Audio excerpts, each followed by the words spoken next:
maravilla está la magia de las comunicaciones, Así es. acomodar este ratito aquí. Muy bien, Antonio. Bueno, ya es de tarde, así que tú estás más, como decimos los venezolanos, más espabilado que yo, pues. ¿Ah? Sí, sí, sí. Pero pendiente Antonio, por siempre. supuesto, ayer vimos estas reuniones en... Leyéndote esto aquí, ¿Ah? te lo recomiendo, no lo he leído, ¿Cuáles? leyendo este libro, Dos espías en Caracas, Dos el de espías en Moisés Caracas. Naín. ¿Y quiénes serían Sí. esos espías, Antonio? ¿Quiénes Yo creo son? que, bueno, se trata de toda la trama que ha hecho nuestro querido compatriota Moisés Naín sobre cómo se venía tramando los golpes de Estado en Venezuela, y se refiere, por supuesto, a la presencia de un funcionario cubano y un funcionario de Washington en Caracas, en aquellos momentos en que se dio el primer intento de golpe el 4 de febrero de 1992. Es Hay una que buena leerlo. novela. Hay que leerlo, hay que leerlo. Sí, vi la presentación, vi que hizo esa presentación recientemente Moisés Naim. Bueno, Antonio, hablando justamente de espías, no sé si son espías o no, ¿cómo viste estos resultados? Bueno, efectivamente, como yo comentaba al principio del programa en la mañana de hoy, eh, la, eh, se sabía que este iba a ser el resultado porque el régimen no va a querer salir del poder, y la única forma de que salga es que pues cese como tal la usurpación. ¿Cómo ves ahora que ya se dieron a conocer estos resultados de estas conversaciones en Noruega, lo que pudiera venir a continuación?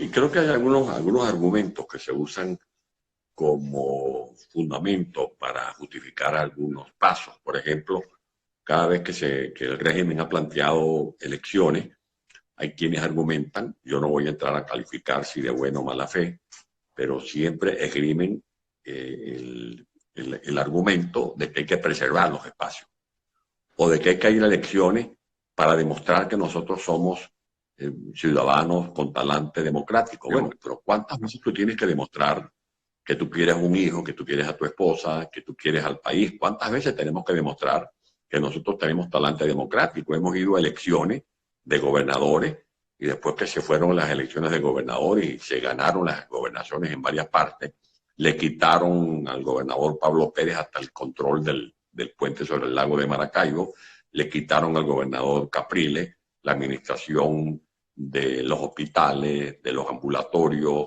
de las carreteras.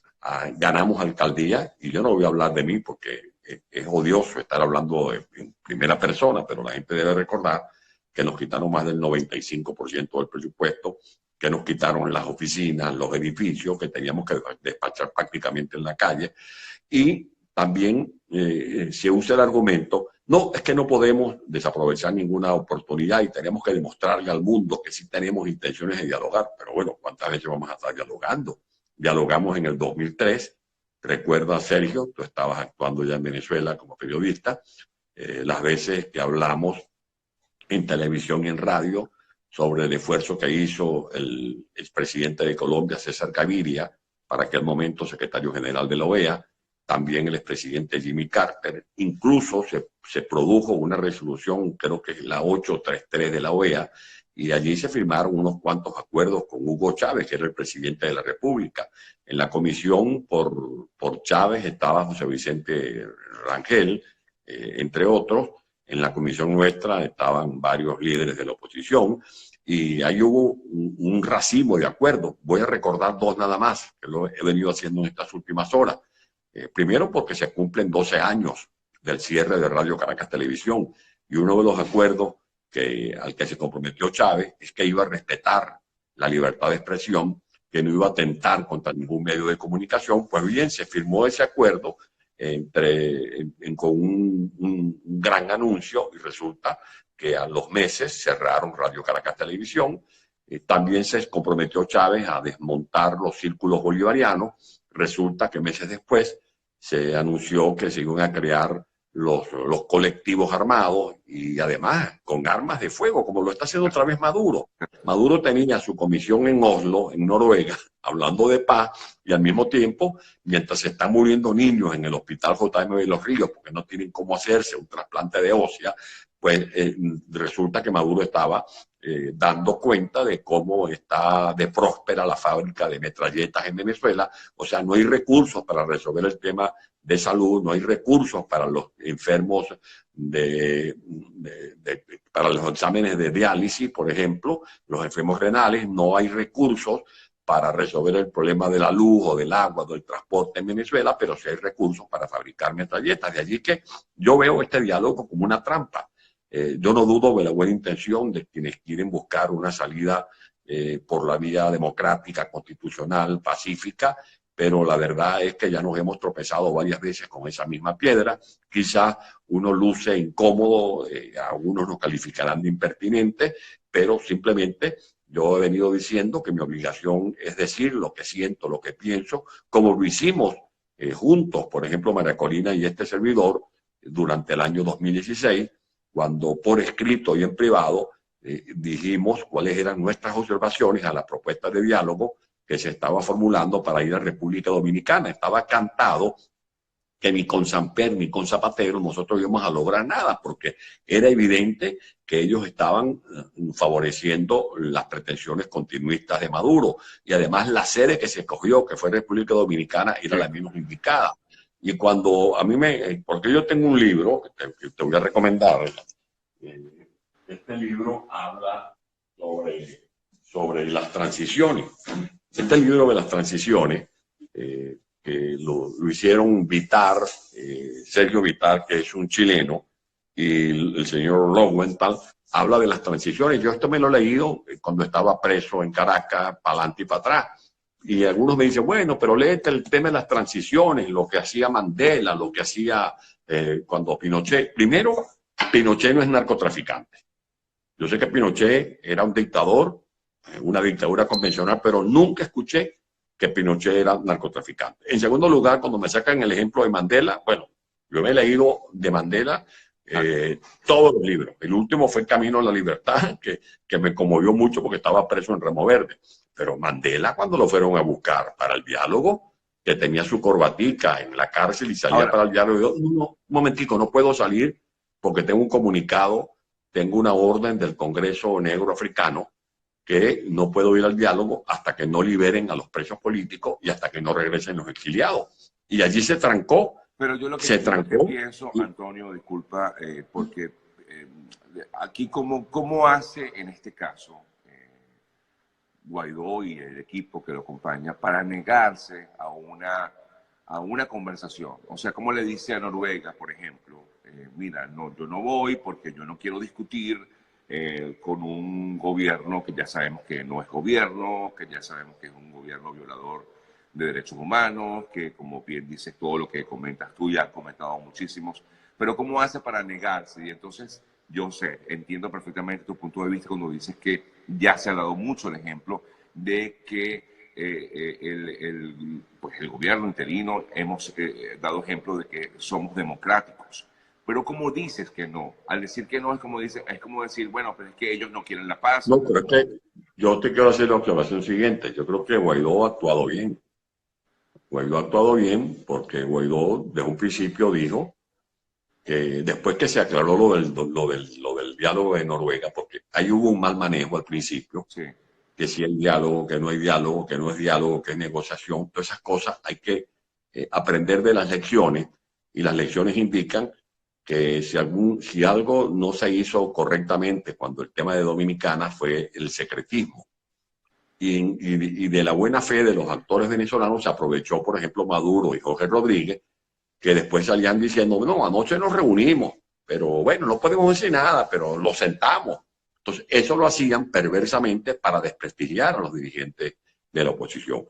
En este caso, después que se aclaró que sí había una comisión en Noruega, hubo algunas precisiones de Guaidó que voy a recordar. Uno, no es diálogo ni negociación, es una mediación que ofreció Noruega y nosotros no nos vamos a negar. Dos, dijo como premisa Guaidó que eran invariables las estaciones de su ruta. ¿Cuáles son las estaciones que fijó en la ruta Guaidó el 23 de enero de este año?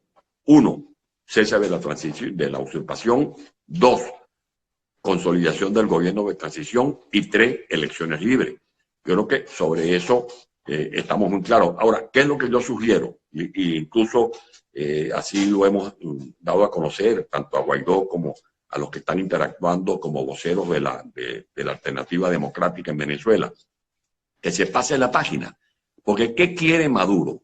¿Y qué quieren los asesores cubanos? Desmontar el estado de ánimo. Claro. ¿Cuál es el buque insignia? ¿Cuál es el ejército de Guaidó? El pueblo en las calles. Porque si algún mérito tiene Guaidó, son 4 méritos que yo le asigno. 1, resucitó la calle. 2, se ha convertido en una esperanza de los venezolanos. 3, se ha logrado cohesionar a la oposición venezolana. Y 4, ha consolidado el respaldo de la comunidad internacional. Yo creo que eso es muy importante. ¿Y qué es lo que está buscando Maduro? Ver cómo rebanan el ánimo, decae el ánimo, y por eso han venido descuartizando la Asamblea Nacional. No son capaces de meterle la mano todavía a Guaidó porque sienten que tiene un respaldo.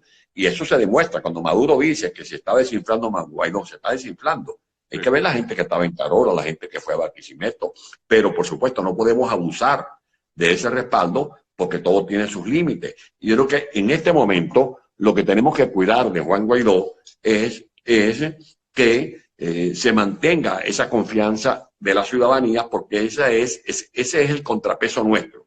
Ellos tienen colectivos armados, ellos tienen tribunales chimbos que dictan medidas ilegales, pero acorralan a los líderes de la oposición. Lo que tiene Guaidó es su esperanza, es el crédito que la gente tiene en su palabra y la euforia que resucitó después del 23 de enero. Eso es lo que hay que preservar. ¿Y a qué juega Maduro? Permíteme ya redondear esto. ¿A qué juegan ellos? Juegan otra vez perversamente a esto del diálogo. Fíjate que Maduro da ruedas de prensa y dice, bueno, ya están en Noruega. Y se frota las manos. Bueno, no voy a decir nada, pero la cosa está muy buena. No voy a decir nada. Eso es un juego perverso.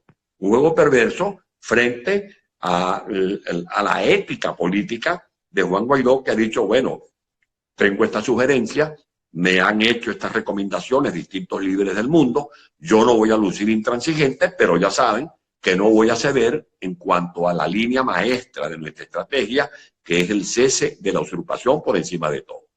Ahora, pero a pesar de todo, le han caído encima a Guaidó, a pesar de que ha querido ser transparente, a pesar de que ha querido incluso mostrar y perseverar en este planteamiento del cese de la usurpación, básicamente para poder llevar, o sea, dice, bueno, si no hay cese de la usurpación, pues no hay nada más que hablar, no hay nada más que discutir. Le han caído. ¿Crees que porque hubo errores al principio? Recuerda que le ha salido mal en estos momentos. Hubo imprecisiones al principio y por eso hay que tener mucho cuidado. Guaidó tiene que caminar como que si está desplazándose sobre un techo de cristal. Tiene que cuidar cada palabra, tiene que cuidar cada afirmación y la estrategia. Porque fíjate, aquí también hubo el caso que hubo un mensaje por redes de Julio Borges, que no es cualquier dirigente, es el embajador de Juan Guaidó ante el Grupo de Lima. Y cuando Julio Borges da un Twitter y dice que no tiene nada que ver con lo de Noruega, que se está enterando en este momento de lo que está ocurriendo en Noruega, eso genera alguna incertidumbre. Entonces, despejar las incertidumbres y decirlo con franqueza es muy importante para que haya homogeneidad, para que haya coherencia a los efectos de poder defender con mayores posibilidades nuestras estrategias, porque estamos lidiando no con niños de pecho, estamos lidiando con mafiosos. Sí. Como cuando tú te vas a enfrentar a gente que no respeta códigos morales, que no respeta leyes, que no respeta constitución. Entonces tú tienes que estar entendido que no puedes ir allí de buena fe a sentarte con unos bribones que ya te han estafado 1, 2 y 3 veces. Claro. Tienes que ir preparado, tienes que ir precavido. Ahora, vamos a ir un poco más allá, Antonio. Efectivamente, nos damos cuenta de que este régimen no sale conversando. Entonces, ¿cuál es el próximo paso? ¿Qué debería hacer el gobierno de Guaidó, si es que tienes alguna recomendación que hacerle? ¿O cuál, en todo caso, sería el camino a seguir para buscar como tal el cese de la usurpación? Bueno, ya allí se ha venido marcando una alternativa que tiene relación con la afirmación que ha venido reiterando Juan Guaidó en cada una de sus comparecencias públicas, cuando ha dicho en nítido castellano que todas las opciones están sobre la mesa. Y fíjate que comienza a darse un casamiento entre la palabra y los hechos. ¿A qué me refiero? Que no es lo mismo limitarse a decir todas las opciones están sobre la mesa, a que después la gente diga, bueno, pero ¿para cuándo es esto? Como la canción de Jay López, ¿el anillo para cuándo? Sí. Bueno, hay un casamiento porque lo que ocurrió esta semana en la Asamblea Nacional no es cualquier cosa. Se acaba de aprobar en primera discusión la reincorporación del TIAR de Venezuela al Tratado Interamericano de Asistencia Recíproca. Eso es de mucha significación y es un mensaje claro de Guaidó a la comunidad internacional de que ciertamente nosotros estamos persuadidos de que solos no podemos, que estamos lidiando con agrupaciones irregulares, por un lado vinculados con el narcotráfico.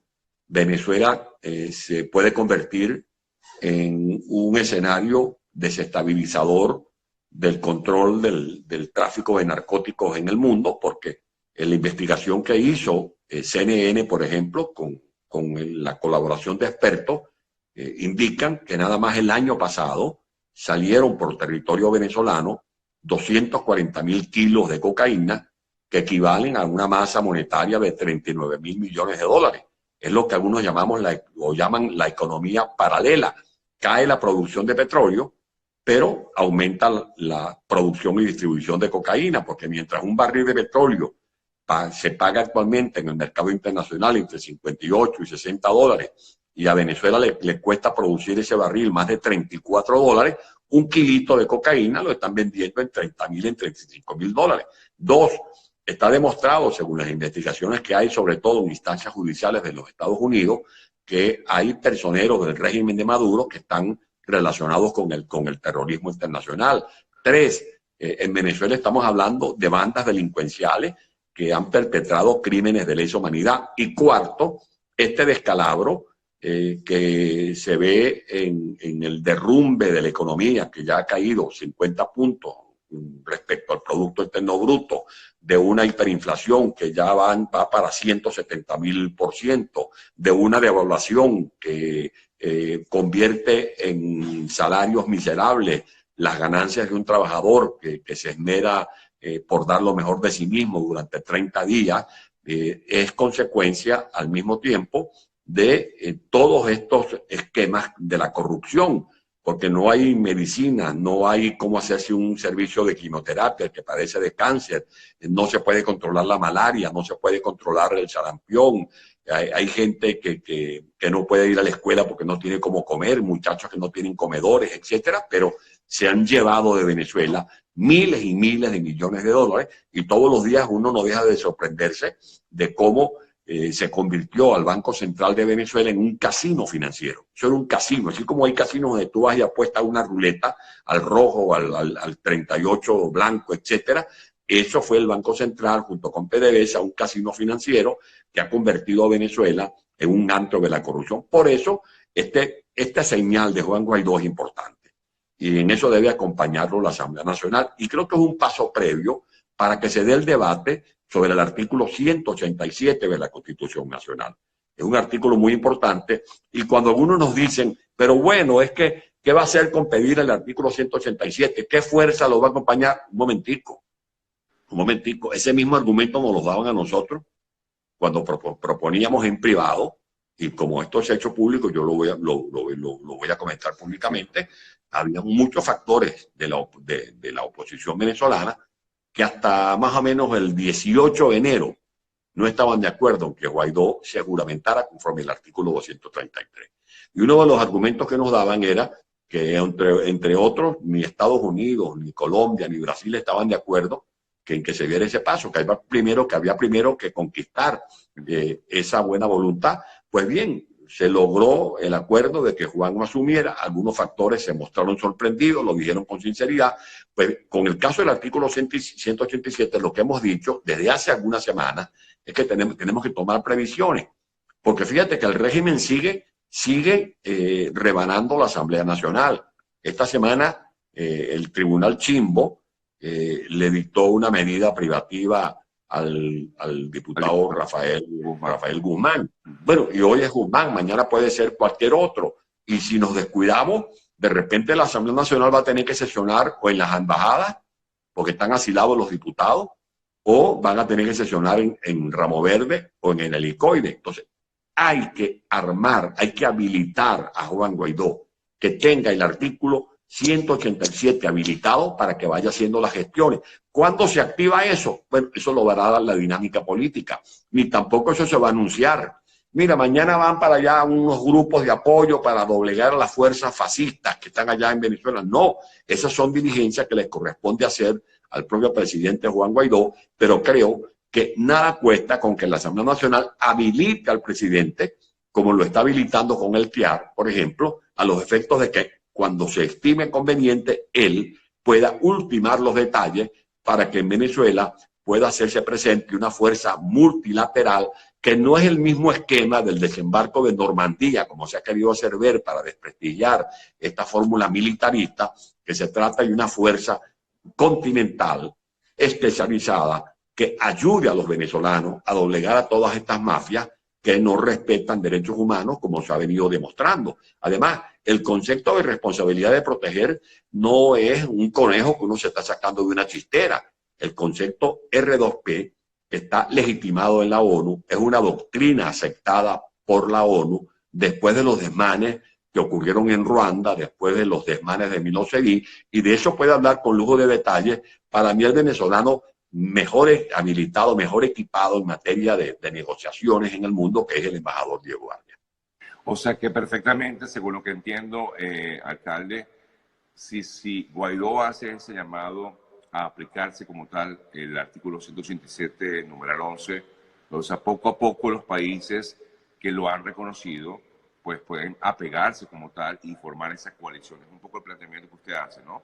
Es algo Bueno, así. fíjate que si tú analizas, como periodista acucioso que eres, y quienes nos están viendo y escuchando, revisan las últimas crónicas periodísticas que han salido de Colombia, hay que ver lo que dijo el presidente Iván Duque, cuando le dijo a Maduro que él estaba protegiendo a los grupos terroristas que siguen haciendo desmanes, no solamente en Colombia, ahora se han deslizado al territorio venezolano. Todos son llamados a capítulo, como para decir, mira, estás permitiendo el ingreso de estos guerrilleros en tu país, los estás armando y están o sea, que efectivamente estás como quien dice, dándome algún tipo de excusa para yo actuar, ¿no? Y esto lo he venido denunciando con lujo de detalles el diputado Américo de Gracias, el mismo Andrés Velázquez, cómo en el arco minero funcionan los grupos relacionados con el ELN y con la FARC, relacionados con los garimpeiros y también con los llamados colectivos especializados, que son integrados por presidiarios, que son los que están explotando el arco minero. Ahora, ¿qué es el arco minero? Es la cuarta mina de oro más grande del mundo. Sí. Allí hay más de 1.480.000 kilos de oro, equivalente a 2 millones de billones de dólares. O sea, no es cualquier cosa.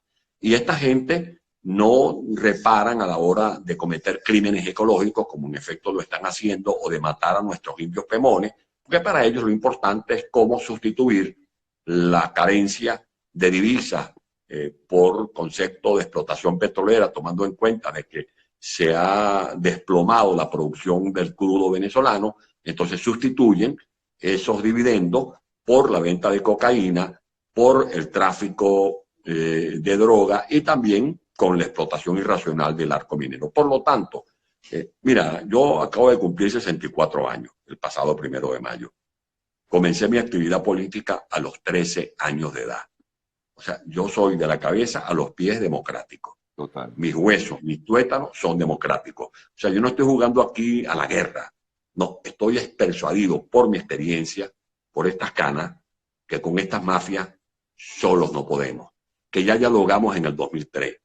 Que cuando se propuso el movimiento La Salida, Maduro inventó un diálogo llamado el diálogo de Miraflores el 10 de abril de 2014. Eso fue un show televisado, un show de maratones, de maratónicos discursos, ¿Y qué hizo Maduro? ¿Qué logró Maduro? Lo que dijo el monseñor Diego Padrón. Eso fue una estrategia de Maduro para desmovilizar a la calle, porque meses después allanaron los campamentos de los jóvenes, de los estudiantes, detuvieron a decenas de estudiantes, y vean ustedes lo que pasó también en República Dominicana. Yo no voy aquí a hincar los dientes en la gente que fue a dialogar, simplemente siento que mucha gente lo hizo de buena fe, pero no podemos otra vez repetir el mismo error. Este escritor, hay un escritor de Brasil, Paulo Coelho, que una vez hizo una pregunta en alta voz. Bueno, ¿por qué esto me vuelve a pasar si ya me pasó? Sí. Y él mismo se responde, bueno, te vuelve a pasar porque no lo has sobrepasado. Nosotros tenemos que sobrepasar los engaños de los diálogos, Sí. porque estos son como los tabúres, son como los que te meten el paquete chileno. Esto del diálogo es un paquete chileno. ¿Y qué es lo que buscan? El objetivo fundamental es desinflar a Guaidó, que la gente le pierda fe a Guaidó.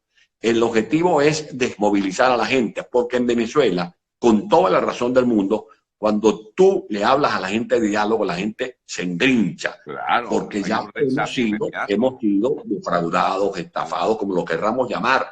Y cuando la gente le dice, no, no va a haber elecciones, no hay un compromiso, la gente también se asusta, porque recuerda que cuando se hizo el plebiscito, el 16 de julio del año 2017, hubo también el compromiso de que no íbamos a ir a elecciones regionales.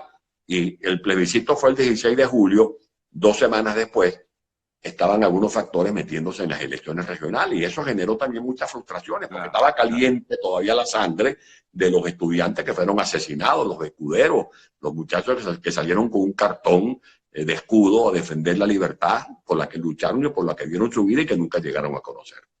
Antonio, te agradezco muchísimo el haberme permitido conversar contigo después de tantos años sin poder hablar directamente. Logramos hablar en algún momento mientras estaba preso vía telefónica, pero de verdad que un fuerte abrazo a Mitzi, a toda la familia, gracias por el contacto, de verdad, y por mi llamado a la gente a mantenerse firme al lado de Juan Guaidó. Esa es nuestra esperanza. A mí cuando hay gente que me pregunta, bueno, ¿cómo tú? Ayer me hacían una entrevista para un medio de Europa y me decía, bueno, ¿cómo usted define el talento de Juan Guaidó? Y yo, mire, yo no voy a hablar del talento que lo tiene, ni del coraje que lo tiene. Para mí, Juan, yo lo defino con una palabra, esperanza. Y recuerdo que cuando la gente que tiene dificultades se juega un quintico de lotería, se juega un terminal. Juan Guaidó ahorita es el quintico de lotería de los venezolanos. Y la gente lo tiene allí al lado de una estampita, le puede tener una velita, porque es el quintico de lotería que la gente se está jugando y hay que cuidarlo. Y por eso no se debe manejar esto con sectarismo. Aquí tiene que haber amplitud. 2, no puede estar en manos de 1, 2, 3 partidos. Tienes un momento de preeminencia de los partidos, sino de una verdadera unidad nacional. 3, no podemos permitir que se nos metan aquí bacterias que contaminen el esquema de lucha. Aquí no se puede abrir debate sobre candidatura presidencial. Hay que estar loco de perinola para entrar en un debate de candidatura, como los muchachos que se pelean por una piñata sin haber tumbado la piñata. Pelea por los caramelos y por los carritos y por los barquitos, por el trompo cuando tumbes la piñata. O sea, después que salgamos de esta dictadura, bueno, agárrate con quien tú quieras, pelea con quien tú quieras, pero lo primero es el tema de salir de la narcotiranía para comenzar a hablar de un nuevo gobierno para Venezuela. Pero en todo caso, aún saliendo de la narcotiranía, Sergio, permíteme esta última reflexión, va a ser más necesaria la unidad. La unidad para reconstruir a Venezuela va a ser mucho más urgente e indispensable porque el país está en unas condiciones muy deplorables. Estamos arruinados. Aquí no podemos seguir con ese cuento de que somos ricos porque tenemos petróleo. Embuste. La verdadera riqueza está en la capacidad de producir riqueza, de generarlas con trabajo. El verdadero patrimonio de Venezuela no está en el pozo Sumaque 1, no está en los balancines que siguen estornudando petróleo en Monagas o en el lago de Maracaibo. La riqueza del país está aquí. Y este es el petróleo que no se agota. El talento humano, ese talento humano que tenemos que formar en Venezuela y por eso va a ser urgente que impulsemos planes que se correspondan con estos nuevos tiempos donde se habla de la economía del conocimiento, de los avances tecnológicos, de la necesidad de convertir las universidades en centros de enseñanza, pero también de investigación para descubrir o producir inventos que sean patentados. Ese es mi mensaje a la gente, que sigamos acompañando a Juan, que no dejemos de movilizarnos en Venezuela y los que estamos en el exilio, porque vale la pena Venezuela y hay que salvar a Venezuela y estamos a punto de perderla si no se toman las decisiones oportunas con gran sentido de responsabilidad. Así es. Un fuerte abrazo, Antonio, y gracias nuevamente, ¿sí? Gracias. Se le quiere.